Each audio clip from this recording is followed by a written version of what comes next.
Bab 283.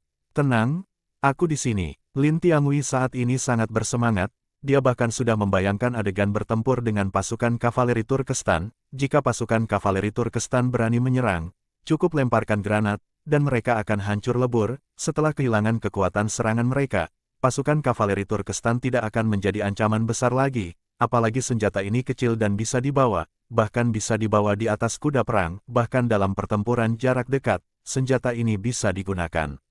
Cukup lemparkan ke tempat di mana banyak musuh berkumpul, dan itu akan menyebabkan banyak korban. Menurut Lin Tianhui, granat jauh lebih efektif dibandingkan meriam. Lin Hai tersenyum sedikit, sekarang Raja Lin dan Ibu Suri seharusnya sudah tahu mengapa aku tidak ingin bersekutu dengan Tibet, bukan? Derajat sekarang kita hanya perlu menunggu siapa yang berani menyerang Daxia, dan kita akan memusnahkan mereka. Baiklah, aku setuju dengan usulanmu. Jika Tibet ingin bersekutu, mereka harus tunduk kepada Daxia dan menjadi negara bawahan kita, kata Gong Yanwu dengan penuh semangat. Hal ini sangat penting baginya. Sejak berdirinya dinasti Xia, negara ini sudah berperang dengan negara musuh selama bertahun-tahun, namun, selama ini, dinasti Xia selalu berada dalam posisi yang tidak menguntungkan. Musuh bisa menyerang kapanpun mereka mau, setelah menyerang, mereka akan mundur, dan dinasti Xia tidak memiliki kemampuan untuk mengejar mereka. Hal ini sangat membuat frustrasi. Jika Gong Yanwu bisa memusnahkan semua musuh selama masa pemerintahannya, dia pasti akan tercatat sebagai Ibu Suri Agung yang abadi dalam sejarah. Ini adalah impian setiap kaisar. Ibu Suri yang bijaksana, mari kita gunakan Tibet sebagai contoh. Jika semua negara musuh bersatu dan menyerang kita, itu akan lebih baik lagi.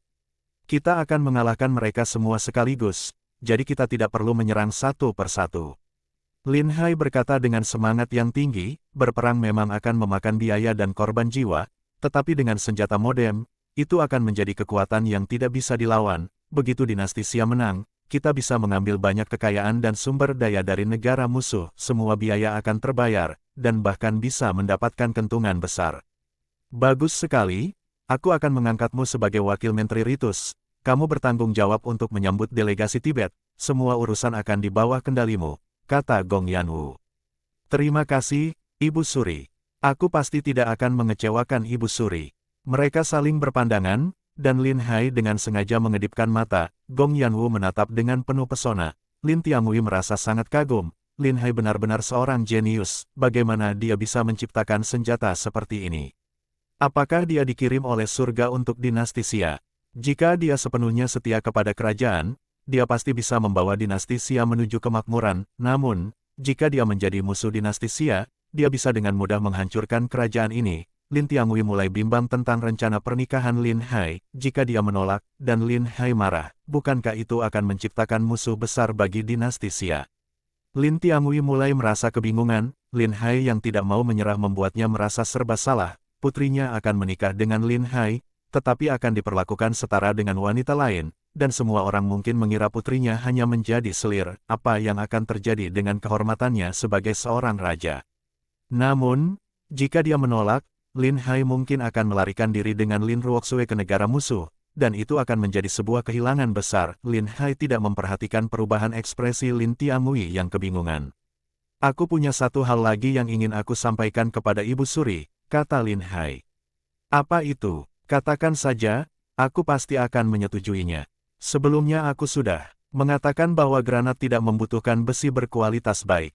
5 keluarga besar mengendalikan tambang besi, dan kualitas besi dari sana buruk, tetapi itu justru cocok untuk pembuatan granat. Ibu Suri, segera perintahkan agar Kementerian Keuangan membeli 100.000 jin besi kasar. Kita harus membuat banyak granat secepatnya. 5 keluarga besar akan mendapat keuntungan dan pasti akan mendukung kerajaan dalam peperangan. Dengan dukungan mereka, pejabat yang ingin mencoba menghalangi tidak akan mudah melakukannya. Gong Yanwu mengangguk setuju. Dia tahu untuk mengalahkan pejabat yang berkuasa, dia harus memanfaatkan keluarga besar. Bagaimanapun, keluarga besar lebih tidak berbahaya dibandingkan pejabat yang berkuasa. Mereka hanya ingin melindungi kepentingan keluarganya, sedangkan para pejabat yang berkuasa ingin menggulingkan kekuasaan dan mengendalikan istana. Aku akan mengeluarkan perintah, tapi berapa harga yang seharusnya untuk besi ini? Meskipun kualitas besi dari tambang mereka buruk, untuk mendapatkan dukungan dari keluarga besar, kita harus membuat mereka merasa untung. Saran aku adalah harganya sama dengan besi biasa di pasaran. Bisnis besi dan garam sangat menguntungkan. Dengan keuntungan yang cukup, mereka pasti akan berpihak pada Ibu Suri. Tidak apa-apa mengeluarkan sedikit uang, karena pada akhirnya negara musuh yang akan membayarnya. Lin Hai tidak pernah melakukan bisnis yang merugi, dan setelah mengalahkan negara musuh, dia pasti akan menyita semua kekayaan mereka. Baiklah, aku setuju denganmu. Dengan adanya senjata baru, seluruh strategi dinasti Siahams disesuaikan untuk menghadapi pasukan musuh. Lin Tianhui dan Gong Yanwu harus membahas hal ini dengan baik. Lin Hai memanfaatkan kesempatan ini untuk berpamitan dan pulang. Saat dia tiba di rumah, dia melihat kereta Putri Chenxi terparkir di depan pintu. Lin Hai merasa heran, kenapa Putri Chenxi datang pagi begini. Dia berjalan masuk dan mendengar seseorang menangis. Dia dengan cepat berlari ke arah suara itu, dan melihat Putri Chenxi menangis dengan sangat sedih. Dia bertanya dengan terkejut, "Ada apa? Siapa yang menyakitimu?" "Lin Hai, kamu harus menyelamatkanku." "Huhu." Putri Chenxi melihat Lin Hai pulang, dia berdiri dan berlari ke arahnya, lalu menangis di pelukannya. "Apa yang terjadi? Ceritakan dengan perlahan, aku pasti akan membantumu." Lin Hai benar-benar bingung, dia tidak tahu apa yang terjadi. "Aku dengar Ibu Suri ingin mengirimku ke Tibet untuk pernikahan politik. Aku tidak mau pergi ke sana." Putri Chenxi berkata sambil menangis. Lin Hai merasa lega, ternyata hanya masalah ini. Dia tidak menyangka Putri Chenxi bisa mendapatkan informasi ini dengan begitu cepat. "Kamu mendengar berita ini dari siapa?" "Sidang tadi pagi membahas Hak Mi. Kamu tidak perlu menyembunyikannya dariku, sekarang semua pejabat pasti sudah tahu, dan delegasi Tibet akan segera tiba. Dengarkan aku, pernikahan politik ini hanya usulan dari Tibet, dinasti Xia tidak akan setuju."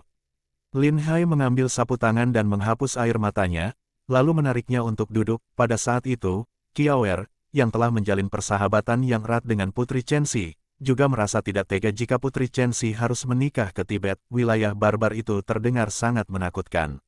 "Suamiku, kamu harus membantu Putri." Qiaoer berkata, "Tenang saja, kalian tidak perlu khawatir. Memang benar banyak pejabat setuju dengan pernikahan politik ini, tetapi aku sudah menolaknya. Kita tidak hanya akan menolak pernikahan ini, bahkan untuk bersekutu, Tibet harus menjadi negara bawahan kita." "Benarkah Ibu Suri benar-benar setuju untuk tidak melakukannya?" Putri Chenxi bertanya dengan cepat. "Tentu saja, sebenarnya, Ibu Suri sudah memberitahuku kemarin.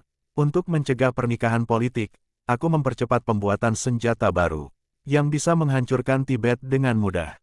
Di masa depan, semua negara musuh akan mendapatkan pelajaran, bagaimana mungkin kita akan menyetujui pernikahan politik dengan mereka. Alasan aku pulang terlambat adalah karena aku baru saja menunjukkan senjata baru ini kepada Raja Lin dan Ibu Suri. Mereka sangat puas setelah melihatnya, dan memutuskan untuk membatalkan pernikahan politik ini." Lin Hai menjelaskan sambil tersenyum. Bab 284. Kompromi. Setelah mendapat jawaban yang positif, Putri Chenxi langsung melompat dengan gembira. Dia berlari ke pelukan Lin Hai dan merangkul lehernya. "Luar biasa, terima kasih. Jika aku harus menikah dengan orang lain, lebih baik aku mati saja."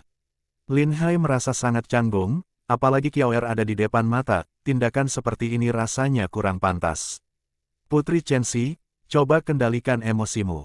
Baru saat itu Putri Chenxi menyadari bahwa dia terlalu senang dan melupakan segalanya. Dengan cepat dia melepaskan diri dari pelukan Lin Hai. Qiaoer hanya merasa bahagia dan tidak terlalu memikirkan hal lain.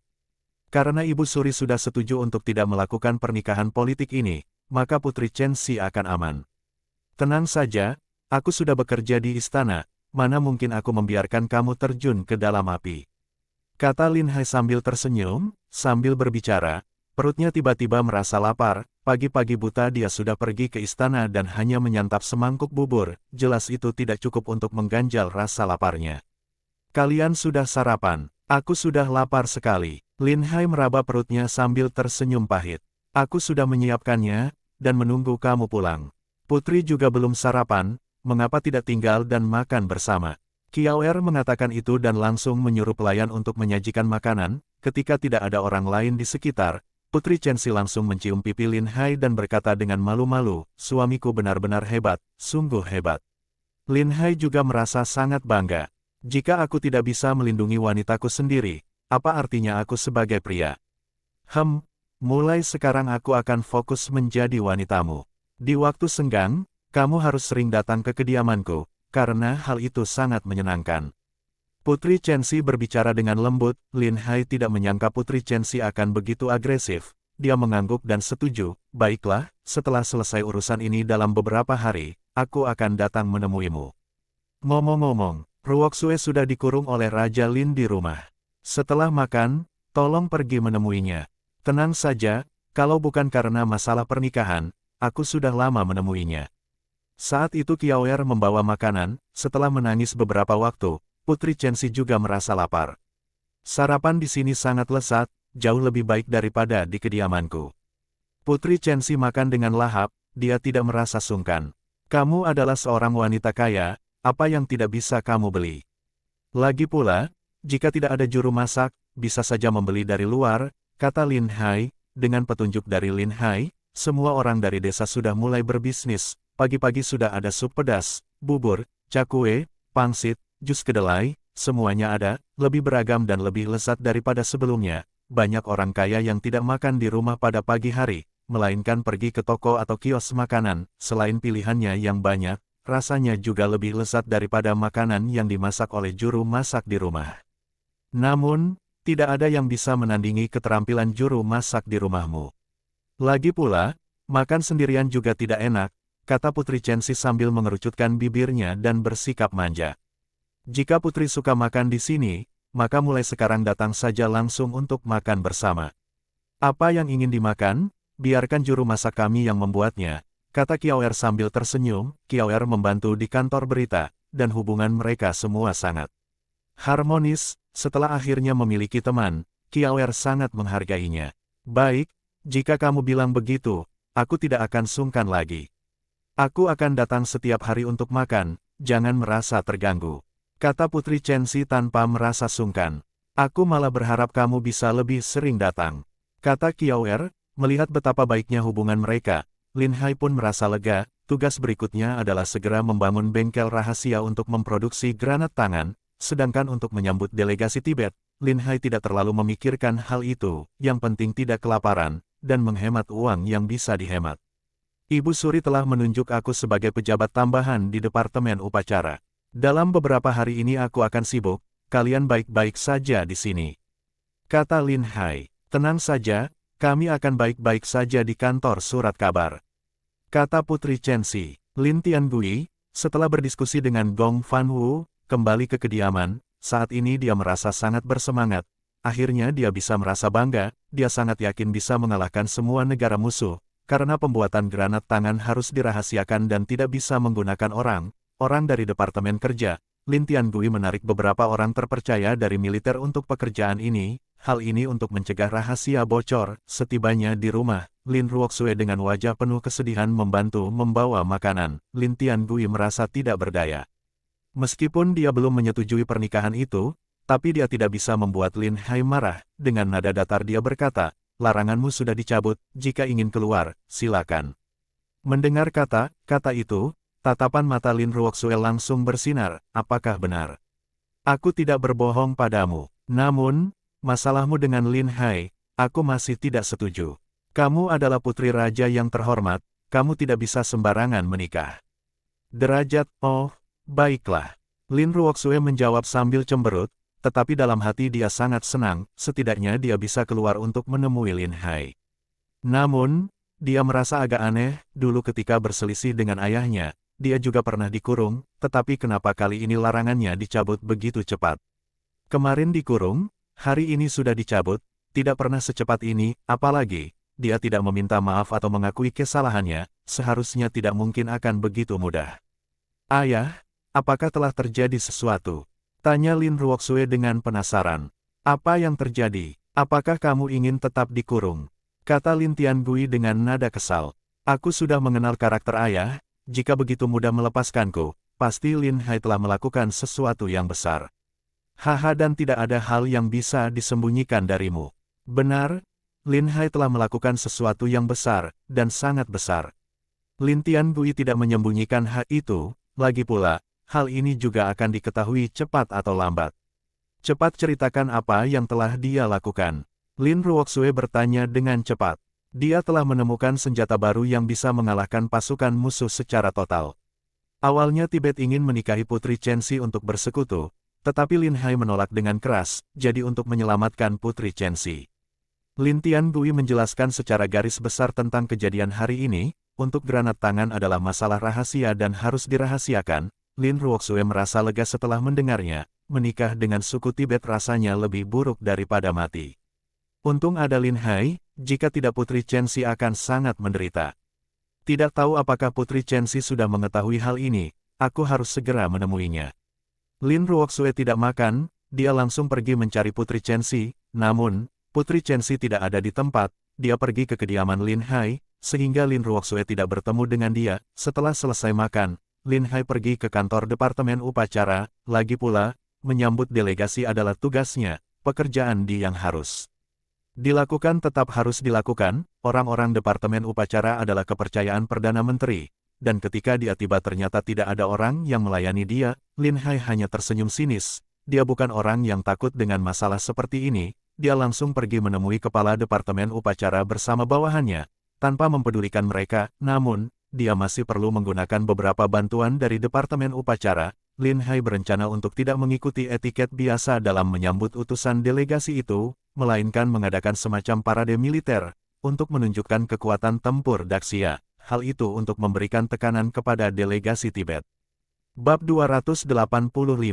Menteri Ritus. Yang Mulia, Menteri Ritus, aku datang untuk melaporkan kedatanganku.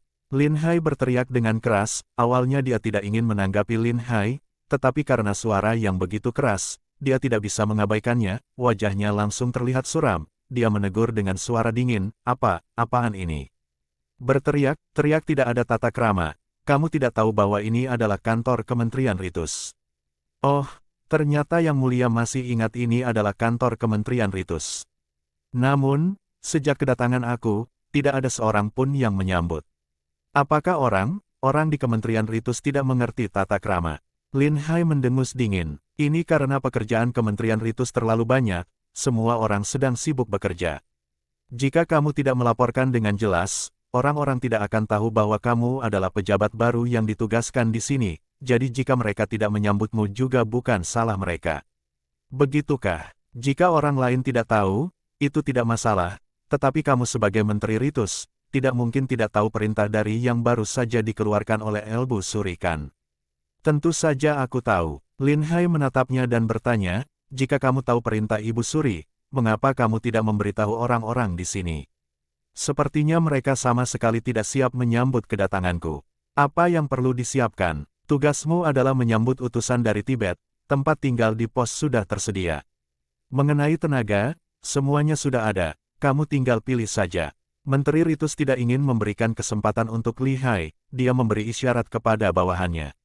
Pergilah panggilkan rombongan untuk menyambut, biarkan Yang Mulia Lin meninjau. Tak lama kemudian, halaman sudah dipenuhi dengan orang-orang. Silakan lihat, Yang Mulia Lin, ini adalah rombongan yang dapat dikerahkan oleh Kementerian Ritus, kata Menteri Ritus. Lin Hai melangkah keluar dan melihat, dia hampir tertawa karena marah, yang bermuda pun mungkin sudah berusia 50 tahun, semua terlihat sudah membungkuk, sepertinya angin sepoi-sepoi saja bisa membuat mereka tumbang. Jika menggunakan rombongan seperti ini untuk menyambut utusan Tibet, pasti akan membuat orang lain tertawa terbahak-bahak. Yang Mulia Lin, semua orang ini bisa kamu perintahkan sesukamu. Menteri Ritus menahan tawanya dan berkata, entah Lin Hai mau atau tidak, yang ada hanyalah mereka. Rombongan ini lumayan, namun untuk menyambut utusan Tibet tidak terlalu cocok. Aku rasa lebih baik jika orang-orang ini digunakan untuk menghadiri pemakaman. Yang Mulia Lin, ini adalah Kementerian Ritus, tempat yang bertanggung jawab atas segala urusan besar istana. Apa yang kamu katakan ini sangat tidak sopan, aku pasti akan melaporkan hal ini kepada Ibu Suri, aku akan mencatat hal ini. Menteri Ritus memperingatkan dengan suara keras. Silakan saja, kamu ingin memberitahu Ibu Suri, aku lebih ingin melakukannya.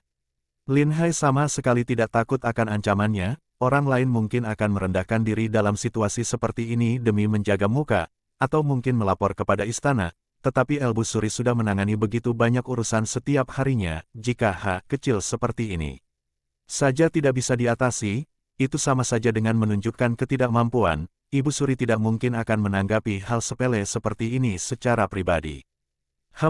Lagi pula Kementerian Ritus hanya memiliki orang-orang ini, kamu mau pakai atau tidak?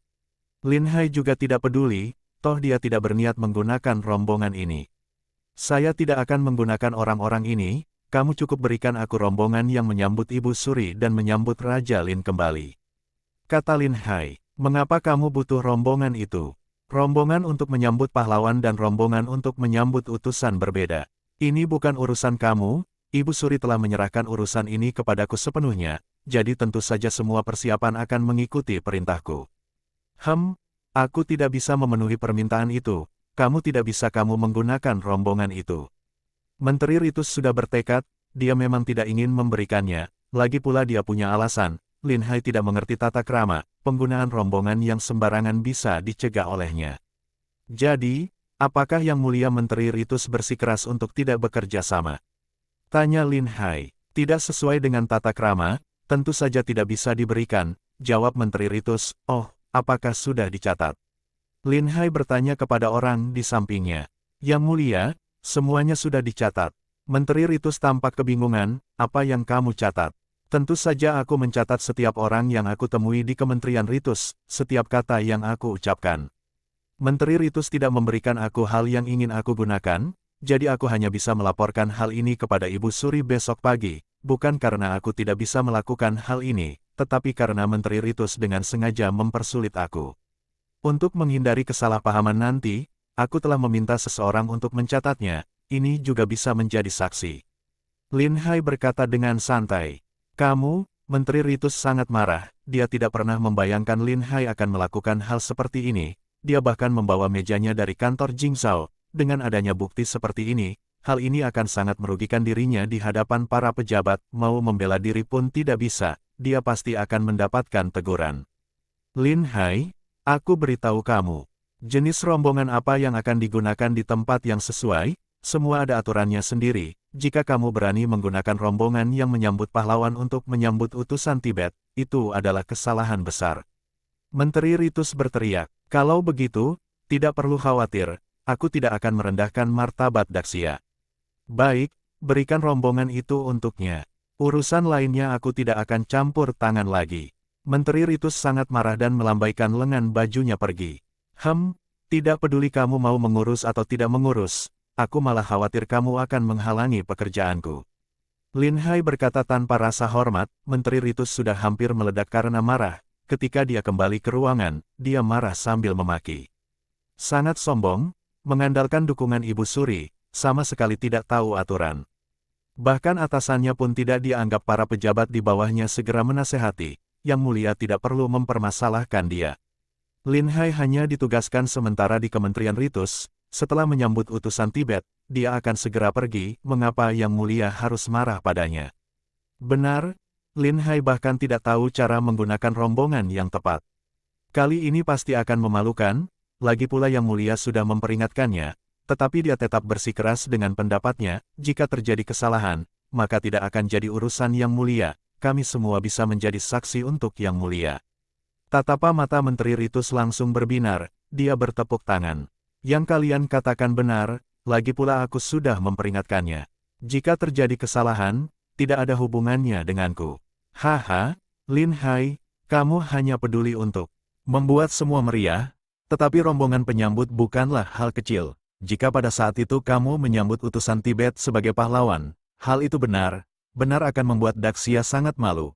Apakah para pengawas akan membiarkanmu? Jika ingin mendapatkan prestasi dan tampil mencolok, tidak semudah itu. Mengingat hal ini, suasana hati Menteri Ritus menjadi mengat baik. Dia tidak lagi mempermasalahkan apa yang akan dilakukan Lin Hai. Dan dia memerintahkan semua pejabat Kementerian RIMS untuk tidak memperingatkan Lin Hai lagi. Juga tidak boleh membantu memberikan referensi tentang aturan tata krama. Menunggu sampai utusan Tibet datang. Untuk melihat lelucon yang lucu, Lin Hai membawa semua rombongan itu ke kamp militer.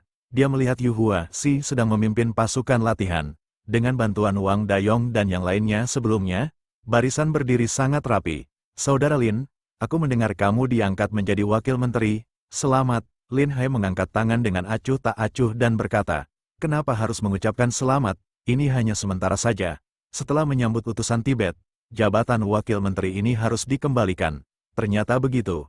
Tetapi kamu membawa semua rombongan ini ke militer. Apa rencanamu? Yu Huasi bertanya kebingungan.